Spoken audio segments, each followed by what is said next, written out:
Hey, come on in. You're visiting Nana's Got Attitude. I'm Nana, and I've got enough attitude for all of us. For most of my adult life, I've been absolutely amazed at the overall stupidity of people in general, but I've been held back by the constraints of political correctness. I've learned that over the years, your correct filter begins to wear out, and I'm here to tell you that mine is broken beyond repair. That's right, my correct filter is gone.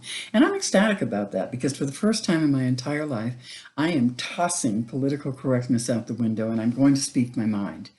My hope is that something in one of my rants will prompt some of you to take responsibility for your own stupidity. Now, about the disguise, although I am ecstatic to finally being able to speak my mind regardless, I am not bold enough to just go out there, present myself to God and the world, so hence the disguise. Anyway, today's rant is about voting. I don't know about you, but personally I've become pretty disgusted with Facebook. For the past couple of months, I do log in on almost a daily basis because it is a great place to gather fodder for my rants. But I've become disgusted at the political arena it has become. Discussing politics in a rational, sane manner is critical to elections, but what happens on Facebook is neither rational nor sane. Sadly, the things you share and post on Facebook are going to have an impact on how some people vote. And if you look at some of the crap that's going around on Facebook these days, that's really kind of frightening. Recently, a person I know very well posted something on Facebook that was published by pjmedia.com. The only significant thing about it is that the article had not been read before it was posted, and the person actually admitted it when asked if the article had been posted because of its incendiary title or because of its content. Really, people? What the hell are you thinking? Obviously, you're laboring under the misconception that sharing lots of articles, whether you read them or not, makes you politically savvy and well-read. Well, you know what? You're neither. You're just a monkey regurgitating everything else your Republican friends have said without contributing a single genuine thought of your own. You're what I call a flame fanner. May I suggest that you get off your lazy asses and start doing something a little more worthwhile?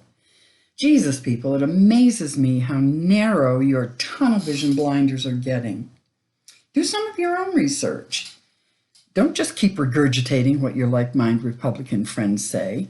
If all you do is sit on your asses, post crap to Facebook, and stir the pot, without even trying to confirm the facts, then you're the ones who are going to ruin this country.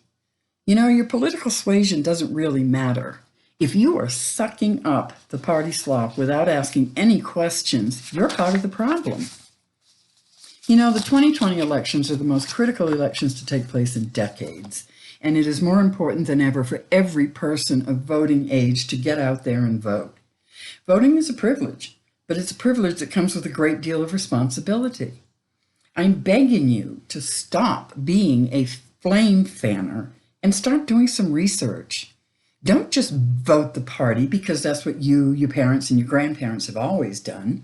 Take responsibility for your vote and do some research.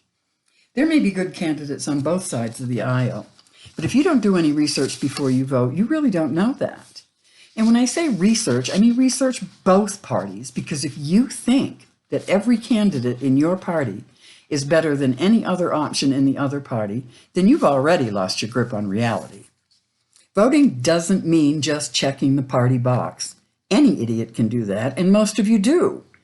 You should never just mark the party X, put on your I voted sticker, and walk out thinking you fulfilled your responsibility, because you haven't.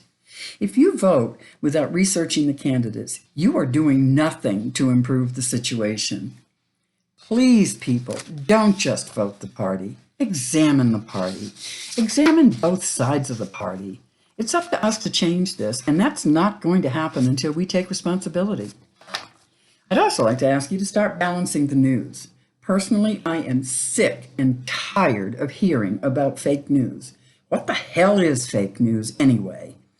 Changing a word or a phrase can change the tone of an article. That's journalism 101. but it doesn't necessarily make the article false.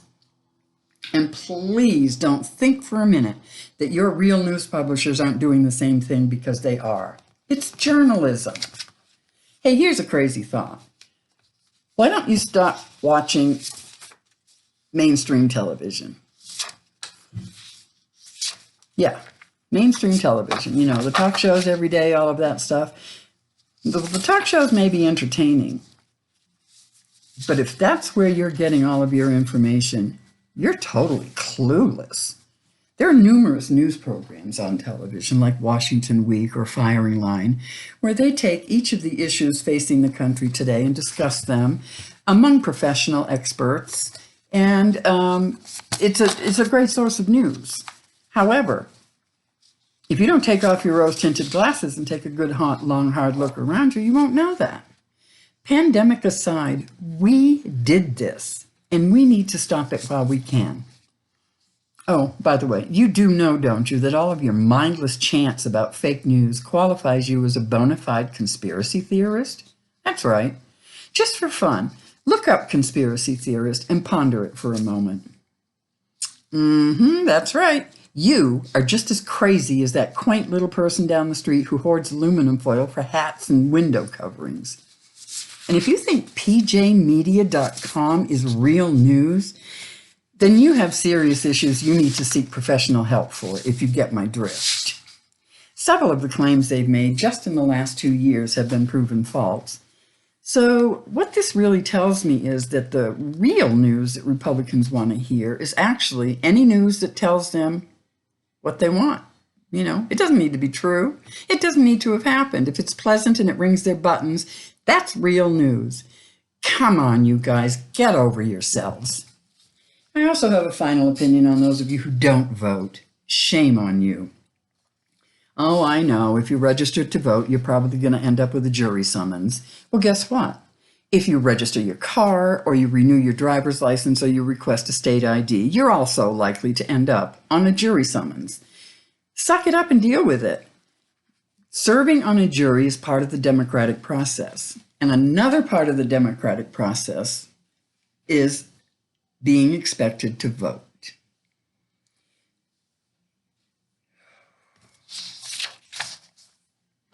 We must take part in the democratic process for things to work the way they're supposed to. Currently, our country is facing critical issues on many fronts, and it's crucial that every single person who is eligible to vote get out and vote. Unless we take responsibility and vote, things aren't going to change.